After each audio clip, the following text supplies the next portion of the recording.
বেপর্দা নারীর রূপ যৌবন এটা শরীর না, এটা জাহান্নামের টুকরা, আগুনের কুণ্ডলী। সে মূলত হাসে না, সে আগুন জ্বালায়। রাসূলুল্লাহ সাল্লাল্লাহু আলাইহি ওয়াসাল্লাম বলছেন, ফাত্তাকুদ দুনিয়া ওয়াত্তাকুন নিসা, দুনিয়ার ধোঁকা থেকে বেঁচে থাকো এবং নারীর ধোঁকা থেকে বেঁচে থাকো, নারীর ধোঁকা থেকে বেঁচে থাকো। বেপর্দা নারীর হাসি হাসি না, সেটা আগুন। বেপর্দা নারীর রূপ যৌবন এটা শরীর না, এটা জাহান্নামের টুকরা, আগুনের কুণ্ডলী। সে মূলত হাসে না, সে আগুন জ্বালায়। সে নিজেকেও বরবাদ করে, যুবককেও বরবাদ করে। আল্লাহ আমাদেরকে বুঝ দান করেন। এজন্য বলতেছিলাম, আমরা মেহেরবানি করে কোরআনুল কারীমের মধ্যে এই তিনটা বিষয়, আল্লাহর প্রতি নিরঙ্কুশ খালেস ঈমান, এটা আল্লাহ কোরআনে বুঝাইতে চাইছেন। রাসূলুল্লাহ সাল্লাল্লাহু আলাইহি ওয়াসাল্লামের সুন্নাতের জিন্দেগীর শতভাগ অনুসরণ, রিসালাত, এটা আল্লাহ বুঝাইছেন। আর হলো আখিরাত। এই যে কোরআনের যত কথা, রসুলের যত কথা, ইসলামের যত কথা, এই যে যুগ যুগ ধরে ওলামায়ে কেরাম যা বলতেছে, ভাই এ সবটার ফিকির একটাই, দুনিয়ার ভাত মাছ চাল ডাল, দুনিয়া চলা এর জন্য না, শুধুই আখিরাতের জন্য। এই মাহফিল, এই ওয়াজ, এই মসজিদ, এই মাদ্রাসা, এই দিন, এই কোরআন হাদিসের চর্চা, ওলামায়ে কেরামের এই চিৎকার, আহাজারি, কান্না, চোখের পানি, সব কিছুর ফিকির কি বলেন না? আখিরাত। দুনিয়ার ভাত মাছ চাল ডালের জন্য, স্ত্রী সন্তান, আহার নিদ্রা, ঘুম, পেশাব পায়খানা, যৌন চাহিদা পূরণ, এগুলোর জন্য এই সমস্ত কিছুর কোনো দরকার নেই। এগুলো এমনি এই পৃথিবীর যত সৃষ্টি আল্লাহর, সব এগুলো ভোগ করছে। আল্লাহ তাআলা দুনিয়া মানুষকেও ভোগ করতে দিছে, জানোয়ারকেও ভোগ করতে দিছে।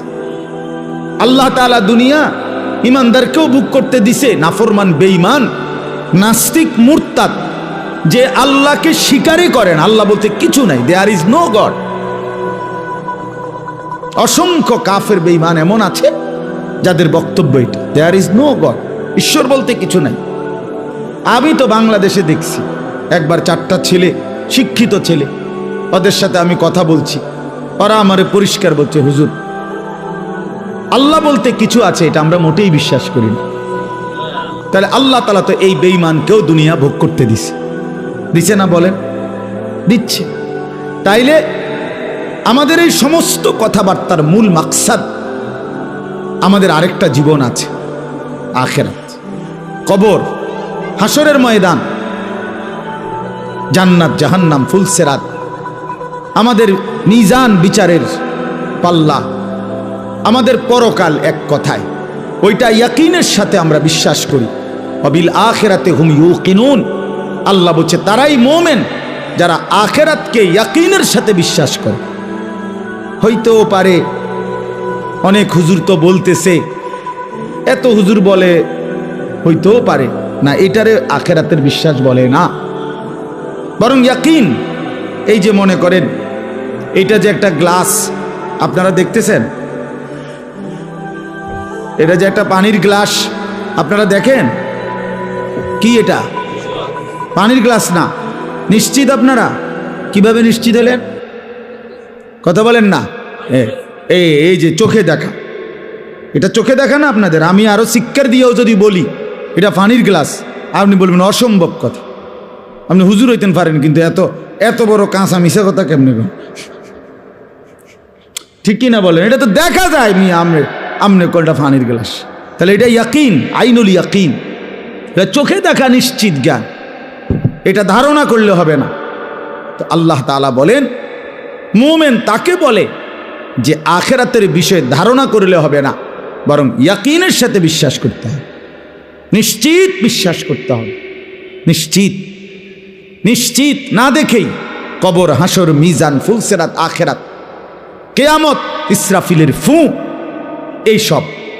এই জন্য বাপ, আমি আপনাদের কাছে বুঝাইতে চাই, এই কথাইটা যদি কারো দিলের মধ্যে বসে, আমি একদিন মরে যাব, আমারে কবরে যাইতে হবে, কবর থেকে একদিন আমাকে হাসরের ময়দানে বিচারের জন্য দাঁড় করানো হবে, আর সেই বিচারের ময়দানে আমার পুরা জিন্দিগির আমল নামা লিখিত কপি ফাইল আমার হাতে দেয়া হবে। সেই আমল নামা নিয়ে আমাকে দুইটা কাজ করতে হবে। একটা হলো মহান আল্লাহ পাক রব্বুল আলামিনের সামনে সরাসরি হিসাব দেওয়ার জন্য দাঁড়াইতে হবে। আরেকটা হলো মিজানের পাল্লায় ওজনের জন্য আমার আমল নামা দিতে হবে। এরপরে আমাকে ফুলসেরাত পার হইতে হবে। এরপরে আমাকে অনন্তকালের চূড়ান্ত গন্তব্য জান্নাত কিংবা জাহান্নামে পৌঁছতে হবে। এই এতটুকু স্টেজ, মৃত্যু, কবর, হাসরের ময়দান, আমল নামা হাতে নেওয়া, আল্লাহ পাকের মুখোমুখি হওয়া, মিজানের পাল্লায় ওজনের জন্য দেওয়া, ফুলসেরাত পার হওয়া, অতঃপর জান্নাত বা জাহান্নামে পৌঁছা, এই বিষয়গুলো এক সেকেন্ডের জন্য, একদিনের জন্য আল্লাহর কসম মোমেন ভুলে গেলে তার জিন্দিগি বরবাদ। একদিনও ভুলা যাবে না, একদিনও। প্রতিদিন মনে রাখতে হবে।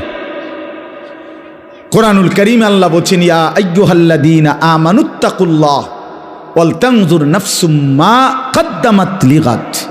হে ঈমানদার, সর্বদা আল্লাহকে ভয় করো আর প্রতিদিন হিসাব করো, লক্ষ্য করো আজকে তুমি আগামী কালকের আখিরাতের জন্য কি পাঠিয়েছ। আজকে হিসাব। ব্যাংকের কর্মকর্তা প্রতিদিন হিসাব মিলায়। 4টা বাজে যদিও ব্যাংকে গ্রাহকের সাথে লেনদেন বন্ধ হয়ে যায়, কিন্তু ব্যাংক কর্মকর্তা, ব্যাংকে যারা চাকরি করে তারা কিন্তু কারেক্ট 4টায় বাইর হয়ে না। তারা এরপরে 1 ঘন্টা, 2 ঘন্টা, 3 ঘন্টা যার যেটুকু লাগে সে ক্রেডিট ডেবিট মিলাইয়া, মানে আয় ব্যয় মিলাইয়া এরপরে বাইর হইতে হয়। এটাই নিয়ম।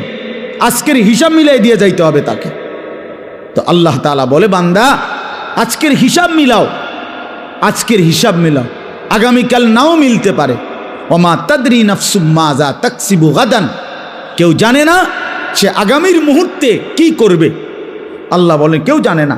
অতএব আজ মিলাও, আগামীকাল কিয়ামতের জন্য আজ তুমি কি পাঠিয়েছ। ছেলেরা তোমরাও বুঝতে শেখো, নিজেরে ছোট মনে করো না। 16 বছরের একটা বাচ্চা ছেলে, তুমি ছোট না ভাইয়া। 14 বছর ছোট না, 18 বছর ছোট না, তুমি পূর্ণ যুবক। যেদিন থেকে যার গোসল ফরজ হয়, বীর্যপাত হয়, সেদিন থেকেই সে যুবক। সেদিন থেকে প্রতি সেকেন্ড হিসাব, সেদিন থেকে সেকেন্ড হিসাব, প্রতি বিন্দু হিসাব, প্রতি নিঃশ্বাসের হিসাব দিতে হবে। অতএব খামখেয়ালি করে মনে করুন আমি এখনো বাচ্চা মানুষ, আমি তো এখনো চাকরি করি না, আমি তো এখনো বিয়েই করি নাই, আমি তো এখনো একেবারেই অল্প বয়সী। না ভাইয়া, তুমি পূর্ণ বয়সী, তুমি পূর্ণ বয়সী। অতএব তুমি নষ্ট হইও না। কেউ যদি কারো দিকে নজর নাও রাখে, নিজের ভালো, নিজের কল্যাণ, নিজের দিকে নিজেকেই কমপক্ষে নজর রাখতে হয়। আমার বাবা হয়তো আমার খেয়াল করে নাই, ঠিক আছে, হতেও পারে। কারো বাবাও তো মাদকাসক্ত হইতে পারে, কারো বাবাও তো চরিত্রহীন হইতে পারে, কারো মাও তো অসৎ হইতে পারে, কিন্তু তারপরে কি এই জন্য নিজেকে নষ্ট করে দেওয়া, নিজেকে বরবাদ করে দেওয়া? এই জন্য আমি অনুরোধ করলাম, আমাদের কথা এতটুকুই, প্রত্যেককেই এটা মনে রাখতে হবে। আমরা হাসলেও মরে যাব, কাঁদলেও মরে যাব, আমরা সুখেও মরে যাব, দুঃখেও মরে যাব। রাজপ্রাসাদের ওই অট্টালিকাতে যে থাকে সেও একদিন মরে যাবে, জীর্ণ কুঠিরে যে থাকে সেও একদিন মরে যাবে। অতএব আমাদের যেরকম মৃত্যু হচ্ছে, এই গোটা সৃষ্টি জগতের একদিন মৃত্যু হবে। এটাকেই বলা হয় কিয়ামত। আর এই কিয়ামতের একাধিক নাম আছে কোরআনে। এর মধ্যে একটা নাম হলো আল কারিয়া। এই যে সূরার মধ্যে আল কারিয়াতু মাল কারিয়া, আল্লাহ তাআলা বলেন আল কারিয়া একটি প্রচণ্ড ধ্বনি, প্রচণ্ড করাঘাত, প্রচণ্ড একটি বিকট আওয়াজ, বিকট একটা শব্দ। এইটাকে আল্লাহ তাআলা বলছেন মাল কারিয়া। সেই বিকট শব্দটা কি? ওমা আদরাকা মাল কারিয়া, নবী আপনি জানেন সেই বিকট শব্দটা কি, কেমন হবে? অর্থাৎ এই বিকট শব্দ বলতে আল্লাহ তাআলা কিয়ামতকে বুঝাইছেন। ইসরাফিলের ফু দিলে জমিনের মধ্যে যেটা শুরু হবে। রাস্তায় চলার পথে কত গাড়িয়ে যায়, ট্রাকের চাক্কা যখন ব্রাস্ট হয় তখন কিন্তু বিকট শব্দ হয়। সবাই বোঝে ট্রাকের চাক্কা ব্রাস্ট হইলে আলাদা বোঝা যায় যে কিসের চাক্কা ব্রাস্ট হয়েছে, ট্রাকের চাই, এটার আওয়াজটা একটু কি বেশি আওয়াজ, বেশি আওয়াজ। এই জন্য আল্লাহ তাআলা বলেন, বন্ধু আপনি জানেন সেই বিকট শব্দটা কি? সেটাই কিয়ামত, সেটাই ইসরাফিলের ফু। একদিন ইসরাফিল ফু দিবে আর গোটা পৃথিবীর মধ্যে ভূমিকম্প শুরু হবে, আর গোটা সৃষ্টি জগৎ একসাথে ভাঙতে শুরু করবে। ভাইবা দেখেন, এক মুহূর্তে ভেবে দেখেন, এই প্যান্ডেলের সবগুলো লাইট ভাঙতেছে, খুঁটিগুলো ঠাস ঠাস করে পড়ে যাচ্ছে, স্টেজটা ভাঙ্গা পড়ে গেছে, প্যান্ডেলের কাপড়গুলো তছনছ করে ছিঁড়ে গেছে। তখন কি পরিমাণ একটা ভয়ানক পরিস্থিতি হবে এটা একটু ভাবেন। আর এইবার ভাবেন, সাত আসমান চুরচুর করে ভেঙে যাচ্ছে, কোটি কোটি কোটি কোটি তারকারাজি খসে খসে পড়ছে, সাগর নদীর পানিগুলো টকবগে উৎখাইতেছে, পাহাড়গুলো তুলার মতো উঠতেছে, মাটিগুলো রেজা রেজা পাউডার পাউডার হয়ে গেছে, গোটা কায়নাত ভাঙচুর চলছে। কি হবে তখন? ইজা সামাউন ফাতারাত ওয়া ইদাল কাওয়াকিবুন তাসারাত ওয়া ইদাল বিহারু ফুজ্জিরাত ইজা সামাউন শাক্কাত ওয়া আদিনাত লিরাব্বিহা ওয়া হুক্কাত ইজা শামসু কুব্বিরাত ওয়া ইদাল কাওয়াকিবুন তাসারাত। এভাবে বারবার আল্লাহ বলছে, বান্দা গোটা জমিন ভেঙে যাবে, আসমান ভেঙে যাবে, পাহাড় উড়ে যাবে, পানি উড়ে যাবে, গোটা সৃষ্টি তছনছ হয়ে যাবে। কি হবে তখন? ইয়াউমা ইয়াকুনুন নাসু কাল ফারাশিল মাবসুস। কোনো পতঙ্গের দিকে, কোনো লাইটের কাছে ওই সাদা সাদা পতঙ্গ, উলু উলু যেগুলো কই আমরা, উলু যেমন চারদিক থেকে দৌড়ায় দৌড়াইয়া এই লাইটের দিকে, আলোর দিকে, আগুনের দিকে আয়সা ঝাঁপাইয়া পড়ে, যে যেদিক থেকে পড়ে দৌড়াইয়া আয়সা ঝাঁপ দিয়া দিয়া পড়ে। আল্লাহ তাআলা বলে, এই সেদিন ইসরাফিল ফু দিলে কিয়ামত যখন শুরু হবে, জমিনের ভূমিকম্প শুরু হবে, চারিদিকে যখন ভাঙচুর শুরু হবে, তো কোটি কোটি কোটি মানুষ এরকম বিক্ষিপ্ত পতঙ্গের মতো যে যেদিকে পারে ছুটাছুটি করে দৌড়তে দৌড়তে হাঁফাইয়া গিয়া যে যেখানে পড়ে যাবে সে সেখানেই মরে যাবে। তাকুনুল জিবালু কাল ইহনিল মানফুস। সবগুলো পাহাড়, উঁচু জায়গা ধুলিত ধুনিত তুলা তুলা ধুনাইলে, অর্থাৎ লেফ তোষক বানাইবার আগে তুলারে যেরকম মেশিন দিয়া বা লাঠি দিয়া বাইরে ধুনায়, এগুলারে এইভাবে ধুনিত তুলা যখন উঠতে থাকে, পাহাড়গুলো এভাবে উঠতে থাকবে। আল্লাহ বলেন, এরই মাঝে সব শেষ হয়ে যাবে, ইসরাফিলের ফু শেষ হবে, দ্বিতীয়বার আবার ফু দিবে, হাসরের ময়দান কায়েম হবে।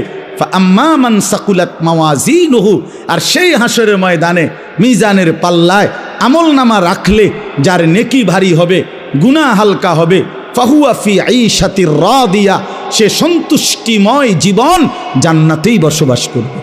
ও আম্মা মান খাফফাত মাওয়াজিনুহু, আর মিজানের পাল্লায় যার আমল নামার নেকি হালকা হবে, গুনাহ ভারী হবে, ফা উম্মুহু হাওয়িয়া ওমা আদরাকা মা হিয়া নারুন হামিয়া।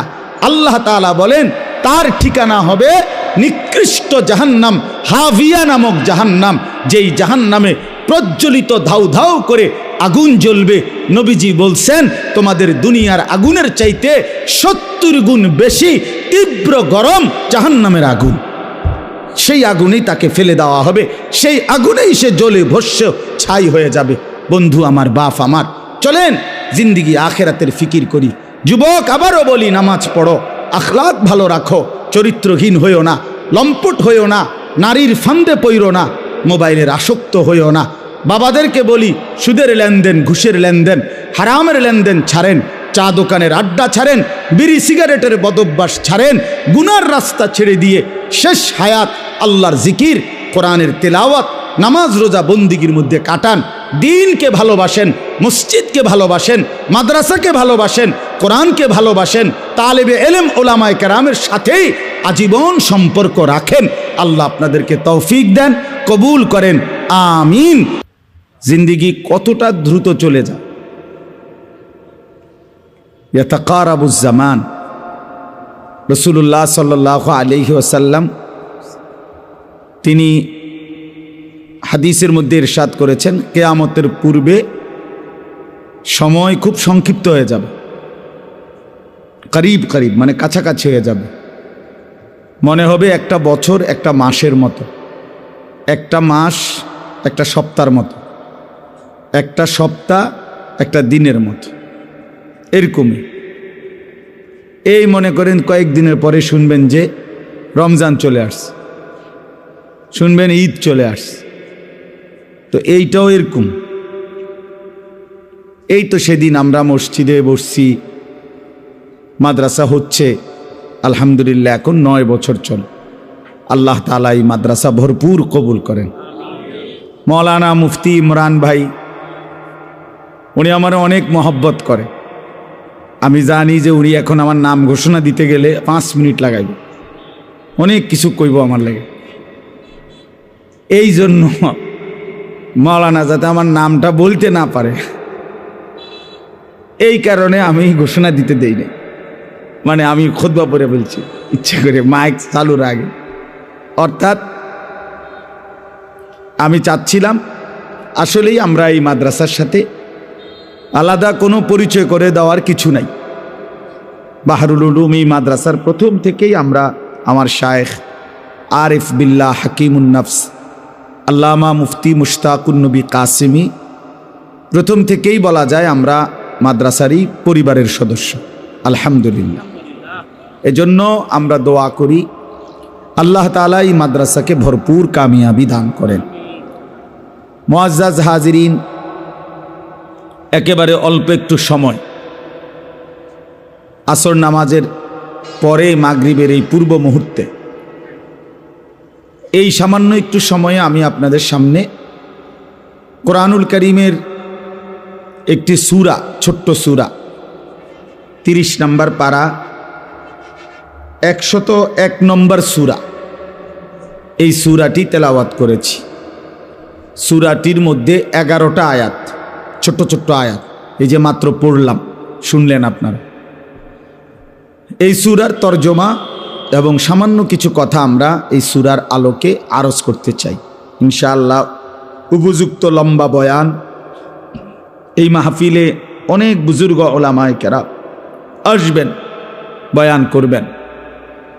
বিশেষ করে আমার শায়েখ আসবেন, বয়ান করবেন, এবং আরও অনেক ওলামায়ে কেরাম বয়ান করবেন। এজন্য আপনারা ধারাবাহিকভাবে পুরা বয়ান মনোযোগ দিয়ে শুনবেন। বিশেষ করে নওজোয়ান ছেলেরা, তোমাদেরকে বলি ভাই, কোনো ব্যক্তি বিশেষের জনপ্রিয়তায় বয়ান শুনো না, তাইলে তেমন উল্লেখযোগ্য ফায়দা হবে না। অর্থাৎ এই বক্তা একটু জনপ্রিয়, ওই বক্তা একটু অপরিচিত, এগুলো কোনো বিষয় না। বিষয় তো হেদায়েত বিষয়, নিজের জীবনের পরিবর্তন মূল বিষয়। এটা আসলে আমরা অনেক সময় বুঝি না। নিজের পরিবর্তন দরকার, আর পরিবর্তন কোরআন সুন্নাত থেকে হয়। কোরআনুল কারীমে আল্লাহ তাআলা বলছেন, যালিকা হুদাল্লাহ ইয়াহদি বিহি মান ইয়াশা। আল্লাহ তাআলা বলেন, এই কোরআনই হচ্ছে আমি আল্লাহর পক্ষ থেকে হেদায়েত। আমি যাকে ইচ্ছে করি এর দ্বারাই, মানে এই কোরআনের দ্বারাই হেদায়েত দিয়ে থাকি। তাহলে কোনো ব্যক্তির দ্বারা না, এখানে কোরআনের দ্বারা আল্লাহ তাআলা তিনি ইচ্ছে করলে হেদায়েত দিয়ে থাকেন। এজন্য কোনো ব্যক্তি বিশেষের মূল না, বরং আল্লাহর কোরআন, রসুলের সুন্নাহ। এজন্য সমস্ত উলামায়ে কেরাম এখানে সকলেই উপযুক্ত আলেমদের নাম বয়ান করবে। আপনাদের সবার কাছে অনুরোধ, কষ্ট করে যারা নিয়ত করে আসছেন, নওজোয়ান ছেলেরা, বাবারা, ভাইরা, সবাই পুরা বয়ান মনোযোগ দিয়ে শুনবেন। একটা মাহফিলের ইন্তজাম করতে অনেক পেরেশানি করতে হয়। এই মাহফিল, এই প্যান্ডেল, এই পোস্টার, মাইক, হ্যান্ডবিল, প্রচার প্রচারণা, ওলামায়ে, আমার মাদ্রাসায় আগামী 14 তারিখ মাহফিল, আমার যে ছোট্ট মাদ্রাসা কুমিল্লা ক্যান্টনমেন্ট ময়নামতি সাহেবের বাজার, প্রতি মাসের দ্বিতীয় শনিবার মাসিক মাহফিল হয়। তো এইটাই বছর শেষে এই মাসের দ্বিতীয় শনিবার, আগামী শনিবার, সেটা একটু বড় করে আমরা বাইরে প্যান্ডেল আকারে করব। এখন দেখা গেছে আজকে প্রায় 20 দিনের মতো হবে। ওস্তাদরা অর্ধেক ছাত্রদেরকে পড়ায় আর বাকি অর্ধেক মাহফিলের কাজ করে। কি কাজ যে করে আমি এটা বুঝি না, কিন্তু কাজেই করতেছে শুধু। আজকেও মাদ্রাসায় গেছি, দেখি ওস্তাদরা ব্যস্ত, সবাই কষ্ট করতেছে, ছাত্ররা, বড় বড় ছেলেরা। তাহলে বোঝা গেল একটা মাহফিল অনেক দিন কষ্ট করতে হয়, অনেক পেরেশানি, অনেক কিছু, অনেক ঝায় ঝামেলা। এই সব কিছু কষ্ট করে ইন্তেজামের মাকসাদ আল্লাহর বান্দাদা কিছু কথা শোনা, জীবনের জন্য কিছু সবক খোরাক নেওয়া, নিজের আখেরাত, নিজের ভালো, নিজের কল্যাণ, মানুষের কল্যাণ, এটা কামনা করে। তো সেটা যদি শুধু কেবল মাহফিলের দিন কয়টা বুট, বাদাম, চটপটি, হ্যাঁ, এই সমস্ত সামান্য ফুটকা, বেলুন, এই ফালতু কাজের মধ্যে এত কষ্টের আয়োজন যদি শেষ হয়ে যায়, তার চাইতে বড় আফসুস, দুর্ভাগ্য আর কিছুই হইতে পারে না। ইদানিং কালে এটা খুব বেশি ভাই, আমার খুব আফসুস মনে হয়। যাহা 2 লাখ 5 লাখ টাকার মাহফিল, কিন্তু কিছু বুট বাদামওয়ালা শেষ করে দেয়, কিছু চটপুটিওয়ালা শেষ করে দেয়। ওরা এই পরিমাণ দোকানপাট বসে, এই পরিমাণ ওরা মুসলমানের বাচ্চাদেরকে আটকায় রাখে, ব্যস্ত রাখে। বাচ্চাগুলো আল্লাহর কোরআন শুনতে পায়, কদ্দুর শোনে, কদ্দুর হাঁটে, কারো একটু সুর ভাল লাগলে দৌড় দিয়ে আসে, কারোর একটু জোরে আওয়াজ শুনছে যে স্লোগান দিছে, হ্যাঁ মনে মনে গরম পরিস্থিতি, তা আবার দৌড়ায় আসে, আবার দৌড় দেওয়া জায়গা। তো এই তামাশা করলে তো আর জিন্দিগি বদলায় না, জীবন পরিবর্তন হয় না। মনোযোগ দিয়ে আল্লাহর কথা শুনতে হয়, লম্বা সময় ধরে শুনতে হয়। এক কথায় দিল নরম হয় না, এক শব্দে বদলায় না, হয়তো শুনতে শুনতে শুনতে শুনতে একদিন আল্লাহ তাআলা জিন্দিগি বদলায় দেয়। এই জন্য আমি অনুরোধ করলাম শুরুতেই আজকের এই সবটা বয়ান আপনারা নিয়ত করেন যে আমি ইনশাআল্লাহ পুরা বয়ান মনোযোগ দিয়ে শুনব। আল্লাহ আমাদেরকে তৌফিক দান করেন। এই সূরাটার মধ্যে মূল বক্তব্য, মূল আলোচ্য বিষয় হচ্ছে কিয়ামত, আখিরাত, হাসরের মাঠ। কোরআনুল কারীমের মধ্যে 3টি আলোচ্য বিষয় মূল পুরা কোরআনে। ইসলামের সমস্ত আলোচনার 3টা মোটা অংশ, একটা হলো তাওহীদ, দ্বিতীয়টা হলো রিসালাত, তৃতীয়টা হলো আখিরাত। তাওহীদ, রিসালাত, আখিরাত। মোবাইল এটা ধরে রাখলে ভাই এই খটর খটরেই যাবে, আপনি আরো 500 বছর না মান এটা মিয়া ধন বন্ধ করেন। আবারও বলছি এটা বন্ধ করো বেটা।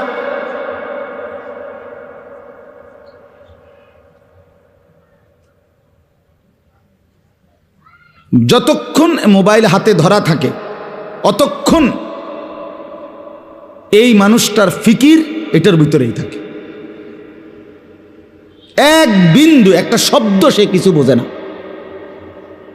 একটা লাইন কথা তার নিজের জন্য সে নেয় না। এই অসভ্য মোবাইল তারে এটার মধ্যে বাইধা রাখে। এটা পরীক্ষিত, প্রমাণিত কথা। মানে এটার মধ্যে ঠিকমতো উঠতেছে কিনা, এটার মধ্যে ক্লিয়ার কিনা, এই সারাক্ষণ মানে ইবলিস তারে এইটার মধ্যে নজর করে রাখে। কেন মোবাইলে তো খুব চমৎকার উঠলো, আওয়াজও ক্লিয়ার, রেকর্ডও সুন্দর হইল, কিন্তু আমার নিজের জীবনে কি হইল? আমার ঘরের ফার্নিচার তো খুব সুন্দর, কিন্তু আমার ঘরের সন্তানদের কি অবস্থা, আমার বিবির কি হালাত, আমার টাইলস তো খুব উন্নত, টাইলসওয়ালা আছে, ওই যে লালমাই স্যানিটারিওয়ালা আছে, আমার বাসার অধিকাংশ মালামাল ওনার দোকান থেকেই নেওয়া। তো এই জন্য বললাম টাইলস তো অত্যাধুনিক, স্যানিটারির মালামাল তো খুব অত্যাধুনিক, কিন্তু আমার স্ত্রীর আখলাক, আমার ছেলের আখলাক, আমার মেয়ের আখলাক, খাট তো 1 লাখ টাকা দাম, ছেলে তো সারা রাত ওই খাটে শুয়ে মোবাইলে উলঙ্গ ছবি দেখে। সোফা তো 2 লাখ টাকা দাম, কিন্তু বিবি বাচ্চা তো ওই সোফাতে বসে প্রতিদিন টেলিভিশনে নাচ গান নর্তকীর ছবি দেখে। তো এই অর্জনটা কি? জীবনের অর্জন কি তাইলে? খাট না মানুষ? এক মানুষের জিন্দিগির সফলতা ফার্নিচার না সন্তান, স্ত্রী সন্তানের উত্তম জিন্দিগি? বলেন, বুঝেন নাই আমার কথা? কামিয়াবি কোনটা? তাইলে আজ আমরা বুঝছি খাট পালং আর সোফা ফার্নিচার, ইট বালু আর সিমেন্ট, বিল্ডিং আর দালান, এটা যত সুন্দর করা যায়, যত অত্যাধুনিক, যত মজবুত, কিন্তু স্ত্রী সন্তানের আখলাক একেবারে পচে যাক, নিকৃষ্ট হয়ে যাক, এই নিয়ে কোনো মাথা ব্যথা। লোকটা ঘরের বাড়িঘরের সব কিছু দামি, সব উন্নত, সব মজবুত, কিন্তু পরিবারের মানুষগুলো চূড়ান্ত নাফরমান। ছেলেটা কোনোদিন ফজরের নামাজ পড়ে না, মেয়েটা কোনোদিন পর্দা করে না, স্ত্রী কোনোদিন পর্দা করে না, ঘরে প্রতিদিন নাচ গান নাটক সিনেমা চলে, আয় রোজগার সব সুদের টাকা, ঘুষের টাকা, কিস্তির টাকা, লোনের টাকা, হারামের টাকা। তো এ কি অর্জন হইল ভাই? খাটে না অর্জন হইল? মানুষ কই? আখলাক কই? আখেরাত কই? কবর কই? রাসূলুল্লাহ সাল্লাল্লাহু আলাইহি ওয়াসাল্লাম বলছেন, ইয়াকুলু ইবনু আদামা মালি ওয়া মালি। নবীজি বলেন, হায় বনি আদম সারাক্ষণ কেবল বলে আমার মাল, আমার মাল, এটা আমার গাড়ি, এই 10 শতক আমার জমি, এই যে ঘরটা এটা আমার, এটা আমার, এটা আমার, আমার মাল, আমার মাল, আমার মাল। রাসূলুল্লাহ সাল্লাল্লাহু আলাইহি ওয়াসাল্লাম বলেন, ওয়াহাল্লাকা ইয়া ইবনা আদম মিন মালিক। বনি আদম, কোথায় তোমার মাল? কোথায় তোমার মাল? এগুলো তোমার মাল? তাহলে এগুলো যদি তোমারই হয়, কবরে যাওয়ার সময় তুমি এগুলো নিচ্ছ না কেন? সোফা এগুলো না তোমার, তো এগুলো রেখে যাচ্ছ কেন? এই 10 শতক জায়গা না তোমার, তো এগুলো রেখে যাচ্ছ কেন? এগুলো না তোমার। অতএব নবীজি বলেন, তোমার কেবল 3টা।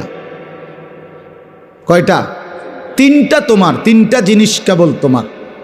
ইল্লা মা আকালতা ফা আফনাইতা, যা তুমি নিজে সরাসরি খাইছো, সরাসরি তুমি লোকমা দিয়া খাইছো, এইটা তোমার। আও লাবিস্তা ফা আবলাইতা, আর যেটা তুমি নিজে গায়ে পরছো, পোশাক, নিজের গায়ের জামা পরিধান করেছো, যা করে করে পুরান বানায় ফেলছো, এটা তোমার। আও তাসাদ্দাকতা ফা আমদাইতা, আর যেটা আল্লাহর রাস্তায় খরচ করছো, আখিরাতের জন্য পাঠাইছো, সেইটা তোমার। এই 3টা তোমার। তোমার নিজের বক্ষণকৃত খাবার, তোমার নিজের পরিধানকৃত পোশাক, আর তোমার দানকৃত খরচকৃত আল্লাহর রাস্তায় সম্পদ। ওমা সিওয়া যালিকা, এই 3টি ব্যতীত বাকি সব ফাজাহিবুন, তোমার থেকে চলে যাবে। ওয়া তারিকুহু লিন্নাস, এবং তুমি নিজেই মানুষের জন্যই রেখে যাবে, রেখে যাবে। কি আশ্চর্য সুন্দর হাদিস, চিন্তা করে দেখে। এর চাইতে চূড়ান্ত বাস্তবতা আর কি হইতে পারে? নবী সাল্লাল্লাহু আলাইহি ওয়াসাল্লাম স্পষ্ট করে বুঝাই দিছে, তুমি কেবল বললে হবে না, এই 3টাই শুধু তোমার। রাসূলুল্লাহ সাল্লাল্লাহু আলাইহি ওয়াসাল্লাম বলেন, ইয়াতবাউল মাইয়িতা সালাসাতুন, কোন মৃত ব্যক্তির লাশ যখন কবরস্থানের দিকে রওনা দেয় খাটিয়ায় করে, তো তার সাথে 3টা জিনিস যায়। ফায়ারজিউ ইসনান ওয়া ইয়াবকা ওয়াহিদ, 2টা জিনিস ফিরে আসে, একটা জিনিস কেবল থেকে যায়, থেকে যায়। তার সাথে যায় তো 3টা জিনিস, মালুহু ওয়া আহলুহু ওয়া আমালুহু। তার কিছু মাল, এই যে উপরে লাশের কাপড়টা, খাটিয়াটা, আগরবাতি ইত্যাদি ইত্যাদি ছোটোখাটো জিনিস, এগুলোই সামান্য একটু জিনিস, মাল, অল্প মাল, এইটুকু যায়। আর তার পরিবারের সদস্যগুলো যায়, আর তার আমলটা যায়। ফায়ারজিউ আহলুহু ওয়া মালুহু, অতঃপর তার মাল এবং তার পরিবার এগুলো ফিরে আসে। খাট এবং অন্যান্য জিনিসপত্রগুলো সব ফিরায় নিয়ে আসে, পরিবারের সদস্যরাও ফিরে আসে। ওয়ায়াবকা আমালুহু, শুধু তার আমল এটাই থেকে যায়। তার সেজদাটাও থাইকা যায়, চুরিটাও থাইকা যায়, সুদও থাইকা যায়, নামাজও থাইকা যায়। যেটা করছে এটাই থাইকা যায়, এটাই থেকে যায়। এই জন্য বাপ ভাই এটা বোঝা উচিত, এটা বোঝা উচিত। তোমরা ছেলেরা বুঝতেই চাও না, তোমরা নওজোয়ান কিছু ছেলে বুঝতেই চাচ্ছ না যে এই 24 ঘন্টা এই মোবাইলের আসক্তি তোমাদেরকে একদিন বরবাদ করে ফেলবে, এবং করে ফেলছে ইতিমধ্যে। তোমাদের অসংখ্য ছেলের মধ্যে কোনো চরিত্র নাই, আখলাক নাই। নারী ছাড়া, উলঙ্গ ছবি ছাড়া, জিনা ব্যভিচারের দৃশ্য ছাড়া, নর্তকী ছাড়া তোমাদের 1 ঘন্টাও চলে না। এর চাইতে বর্বরতা, হিংস্রতা, এর চাইতে পশুত্বের জিন্দিগি আর কিছু হইতে পারে। আইয়ামে জাহিলিয়াতের মানুষরাও 24 ঘন্টা এভাবে নারী নিয়া পড়েছিল না। যখন ছিল জাহিলি যুগ, অজ্ঞতার যুগ, যখন নারী পানির মতো ছিল, যখন নারীর কোনো সামান্য মর্যাদা ছিল না, নারী ভোগের পণ্য ছিল, তখনও তারা, আমি নিজে পড়ছি, পৃথিবীর ইতিহাসে ইসলাম পূর্ব যুগে ইরানে একটা মতবাদ ছিল 3 জিনিসে সবার অধিকার, কারো একক অধিকার নাই। নাউজুবিল্লাহ।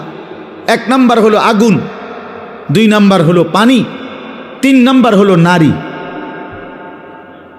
আগুন, পানি, নারী, এটা ঐতিহাসিক তথ্য। এই 3 জিনিসে কারো একক অধিকার নাই, সবার সমান অধিকার, মানে যে যখন ব্যবহার করতে পারবে। নাউজুবিল্লাহ। এত নিকৃষ্ট ছিল যেই সমাজ, সেই সমাজের মানুষরাও 24 ঘন্টা নারী নিয়ে পড়ে থাকত না। তাদের ওই সময়ও তারা যোদ্ধা ছিল, তারা হাতিয়ার ব্যবহার করত, তারা সম্মুখ যুদ্ধ করত, বছরের পর বছর লড়াই করত। শৌর্য, বীর্য, গর্ভ, বীরত্ব, বাহাদুরি তখন তাদের রক্তের মধ্যে ছিল। আজকে এই মোবাইল, এই নারীর লোভ, এই ছবি, নাচ, গান, আর এই নিজের ছবি নিজে উঠানো, এই অসভ্যতা লক্ষ কোটি ছেলে পেলেকে একটা অপদার্থ, একটা ফালতু অকর্মণ্য মানুষ বানায় ফেলছে। এটা চলেও না, হাসেও না, কান্দেও না। এই অপদার্থকে দিয়া মোবাইল টিফা ছাড়া আর কিছু হয় না। পৃথিবীর কোনো কাজে ওই লাগে না, কোনো কাজে লাগে। আপনি দেখবেন যে সমস্ত হাইওয়ানগুলো সারাদিন মোবাইল টিপে, পাঞ্জাবিওয়ালা হোক আর পাঞ্জাবি ছাড়া হোক, টুপিওয়ালা হোক আর টুপি ছাড়া হোক, এই অপদার্থকে দিয়া কোনো কাম হয় না, কিচ্ছু হয় না। এগুলোর জিন্দিগি শাহওয়াতের জিন্দিগি, শুধু শাহওয়াত। একটা জিনিসের কাছে হেরে গেছে, লজ্জাস্থানের একটা চাহিদা আছে, কামনা, বাসনা, শাহওয়াত, এইটার কাছে হেরে গেছে। জীবনের বাকি আর কোনো কিছু নেই। আস্তাগফিরুল্লাহ, আস্তাগফিরুল্লাহ।